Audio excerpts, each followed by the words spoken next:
ત્યારે કરકસરની જે વાત કરવામાં આવી રહી છે એની પાછળનું ગણિત સમજીશું. આપણી સાથે જે પેનલમાં જોડાયા છે ઇમ્પોર્ટ એક્સપર્ટના નિષ્ણાંત દીપકભાઈ મનોહર આપણી સાથે જોડાયા છે, ફાઇનાન્શિયલ એક્સપર્ટ પાર્થ સંઘાડિયા આપણી સાથે જોડાયા છે અને અર્થશાસ્ત્રી નયનભાઈ પરીખ આપણી સાથે જોડાયા છે.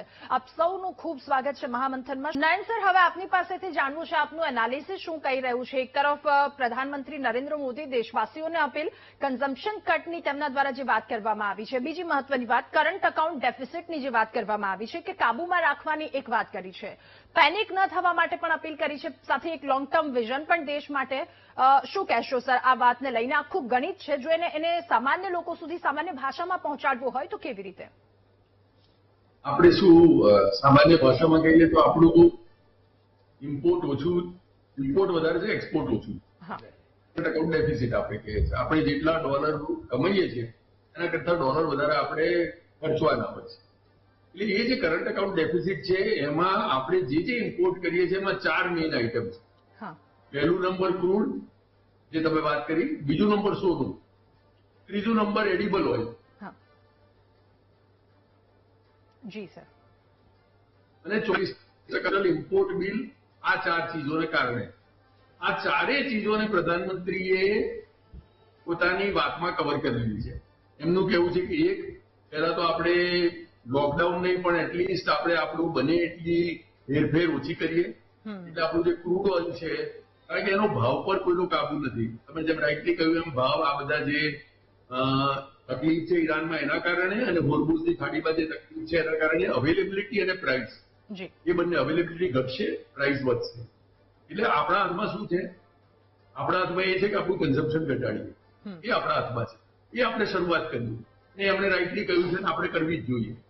પેનિક કર્યા વિના આપણે આપણી મેળે જેટલું આપણાથી કોન્ટ્રીબ્યુટ થાય એટલું કરવાનું છે. એટલે બને એટલું જે જરૂરી ના હોય તેમ તમે આ ઓનલાઈન જોઈન થઈ શકો તો લોકોને સ્ટુડિયોમાં નહીં બોલાવો. આ ચર્ચા કરીશું એમાં આપણે બને એટલી અવર જવર હેરફેર ટાળીશું. ક્રૂડનો ઓઇલ ઉપયોગ ઓછો કરીશું. બીજું સોનું જે છે એ આપણે ઇમ્પોર્ટ કરીએ છીએ એમનું એ બીજો નંબરનું આપણું ઇમ્પોર્ટિંગ આઇટમ છે. એટલે એમનું કહ્યું છે કે સોનું હમણાં ના ખરીદો, એકાદ વર્ષ માટે ખમી જાઓ. આપણે આમ પણ કરતા હોય છે કે કોઈ તકલીફ આવે ત્યારે હમણાં સોનાની ખરીદી રહેવા દો ને. એટલે એ જે આપણે એમનું કહેવું છે કે આવા ટાઈમે આપણે સોનું વેચીએ છીએ પણ કે એટલી બધી જરૂર નથી, વેચશો નહીં પણ એટલીસ્ટ ખરીદશો નહીં હમણાં સરસ. એ બીજી આઈટમ છે. ત્રીજું એમણે કહ્યું એડિબલ ઓઇલ. એમણે કહ્યું છે દેહ માટે બી સારું છે, દેશ માટે બી સારું છે. આપણે ત્યાં ઓઇલ ખાઈને લોકો થોડું શરીર વધારે છે એમનું કેવું છે એ બી ના કરો.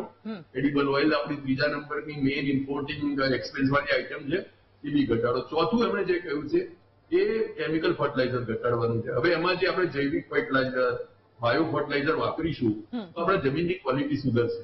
કેમિકલ ફર્ટિલાઇઝરથી આપણી જમીનનું ડિગ્રેડેશન થયા કરે છે.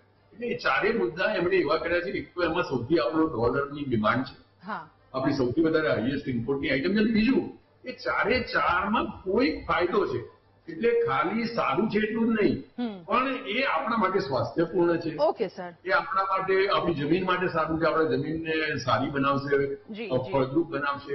એટલે મેં એવી 4 આઈટમ લીધી જે સારી છે અને તેના કારણે મોટો ફરક એ એક. એના સિવાય એમણે જે વાત કરી કે એજ્યુકેશનમાં જેટલું ઓનલાઈન આપણે જઈશું એટલું સારું. અમે સ્કૂલને અપીલ કરી ત્યાં વડોદરાથી કે ભાઈ સ્કૂલમાં તમે બને ત્યાં સુધી જ્યાં ઓનલાઈન ભણાવાય ત્યાં સુધી વિદ્યાર્થીઓ ના બોલાવો. હવે ઓનલાઈન આપણે તમે જોયું કોવિડ પછી કેટલું ઓનલાઈન વધી ગયું છે. અને આપણે તમારા પેનલ ડિસ્કશનમાં ઘણી વાર ઓનલાઈન જોઈન કર્યું. અત્યારે હું ઓનલાઈન જ છું. સમયનો પણ ખૂબ અભાવ છે. મારા ખ્યાલથી આ અપીલને આપણે બિહેવિયરલ ચેન્જમાં લઈએ. એનાથી આપણી બીજી પણ ફાયદા આપણને થાય છે એ કરીએ અને આને એક નવી શરૂઆત ગણી. ઓકે.